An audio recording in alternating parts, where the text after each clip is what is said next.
I specifically I don't asked you. remember speaking to you. I'm sorry. Literally, we tabled all day, every day across campus, so I apologize that I don't remember speaking to you. I would have been promoted. We were promoting ourselves the whole time. Yes, you let him finish his cross-examination and you will get a chance. So, you didn't make any of the statements that you allegedly made. Or rest my case. I would like to, I don't want to cross-examine. All I'm just saying is to the court that we had literally earlier today in the hearing, someone else who wrote a statement saying that Pulse was going to increase student fees. We dismissed that case. We have another statement from a student who I haven't seen since high school, and she has no relationship to me. She has no relationship to anyone in the Pulse, and there was no reason why we have a student here making a statement of something you said without you can't necessarily, you're sitting here denying something of a student that said they heard it. So I know we all talk to thousands of people. I talk to thousands of people, but I don't see one statement in the room saying Pulse said value is going to increase student fees, or value candidate so-and-so was impeached, or value candidate so-and-so. Objection, Your Honor, on this line of argument right now. Value didn't file a complaint on this election. That's not our business. Therefore, there wouldn't be any statements in the room because Value was able to accept its loss and walk away. I think both sides are in agreement. Ms. Shocker, please continue with your statement. My statement is, I want to give this to Ms. Foster to finish the statement off. But I am saying that at the end of the day, whether an individual remembers this or whether someone's just trying not to deny what they said at the fact because they're trying to win an election, that doesn't mean nothing. When we have a statement, you have the evidence, you have a statement in court, and for Chief identifying Abby as Abby. And I think that's really hard to argue. And the statement is slanderous 100%. I was never impeached, and there's records showing that. And again, we can do this over and over again. Ms. Foster, you have the floor. You're welcome to cross-examine Ms. Berman if you wish. Okay, first of all, I'd like to say that when I first of all, it took me a long time to be persuaded to come here because I don't have any investment in this at all. I talked to both of your parties, and now I'm upset. I'm upset because I talked to you, and right now you're blatantly lying. And you know what? Why the hell would I write this? Sorry, excuse my language.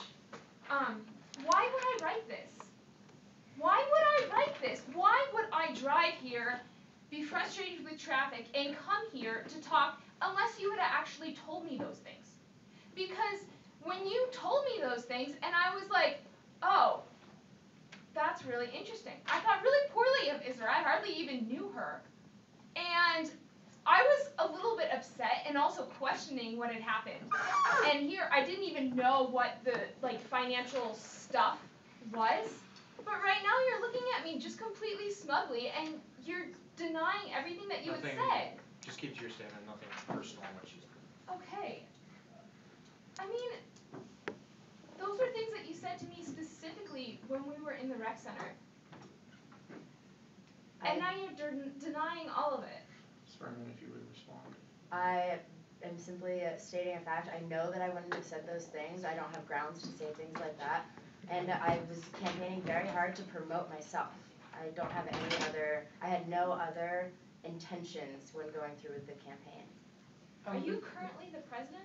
For the School of Arts and Sciences. Okay. Yes. Because that was one of the things that you told me. Probably told that to everybody that I spoke to. Well, and can I just make a statement that if she can't remember talking to her, how can she remember what she said? Because I know the whole week the things that I was promoting and the things that I was doing. Ms. Berman's already stated that as a policy, she did not say anything about the Pulse ticket during her campaigning. Ms. Berman, have you ever, other than the candidates meeting, have you ever met Ms. Schonker before? I believe I met you over the summer at a rec council meeting that you attended by mistake. Okay, the way you talked about her made me think that you knew her because I mentioned Isra Chakra and you said, oh, yeah, I know about her. And you told me that she was impeached and that she didn't have very good financial policies. And then you mentioned that you're we're very very financially responsible, and I personally wouldn't vote for anybody who had been impeached. And then you were, but that's just me personally. And that's when you started talking about that, and I was like, really? And anyway. Okay, I'm sorry you've had this, as election minister, I'm sorry, Ms. Foster, that you've had this experience. Would anyone else like to make any more case? Okay. Case is settled. I will issue a written opinion to everyone on Monday morning, because clearly there is very two interesting sides on this issue, and it will require a lot of research by me into what was said, and determine who to rule in favor of. So this voucher I will gladly send to you, and this court thanks you for your time. Yes, you're free. I'm sorry. On that case, is that Brittany? This is Tiffany. Okay, so we will move on to FA 03. Thank you, sorry. Ms. Sitting Bear, I'm very glad you were able to make it today.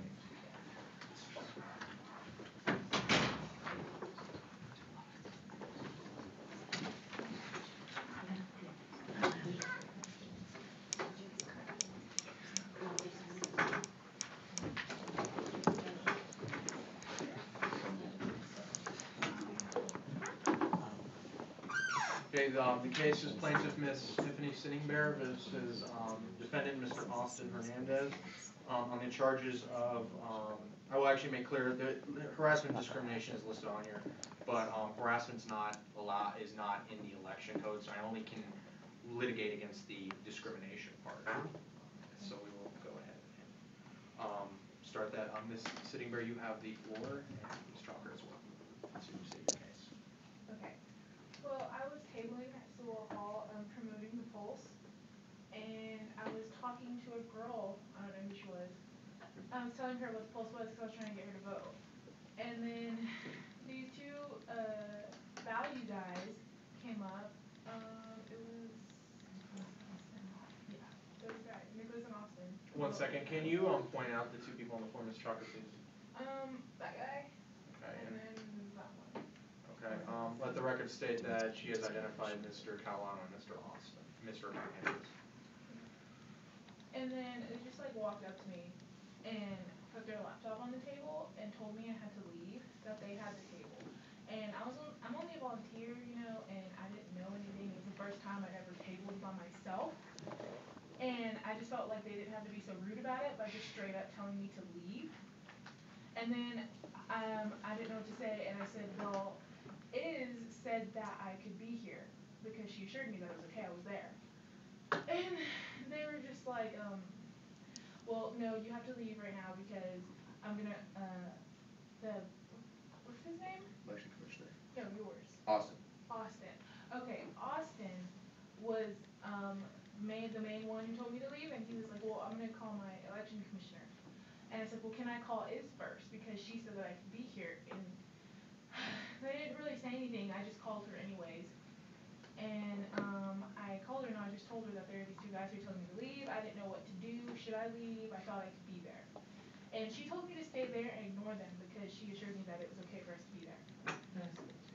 Yes, and then I handed the phone to Austin and let them talk. I don't know what they said, but he I handed. remember the conversation. He told me to check the tabling schedules, and on the schedule I had was that was on that table. And also, what it's And then you called me right after that. Well, and So- I'll also talk about what I had conversation with Austin specifically myself. Okay. She gave me the phone. So your floor is yours still. And then he handed me the phone back, and so I just listened to her, and I tried to say to them, like, well, you have to leave, and they pointed to the laptop and said, this is a table of what ticket has what places, and he pointed to value and Sewell and said, well, we have it here. And like I said, it was volunteer. I did not know there was a table, so I didn't say anything, and then he said he was going to call the election commissioner. And he called him, and I just sat there, and while I was sitting there, he was calling him, this guy, Nicholas. He just made me feel really uncomfortable because the whole time that Austin was talking to me, he was just kind of like standing there, like looking at me, and I didn't really like it. And so Austin called his commissioner, and It's everyone's commissioner. Just him. I don't, yeah. I work for everyone. okay, and I talked to him, and he was really polite about it. He said that it was okay, I should leave because they did have the plays, and that it'd be best for me if I just like packed up my stuff and left. You know, it was really polite.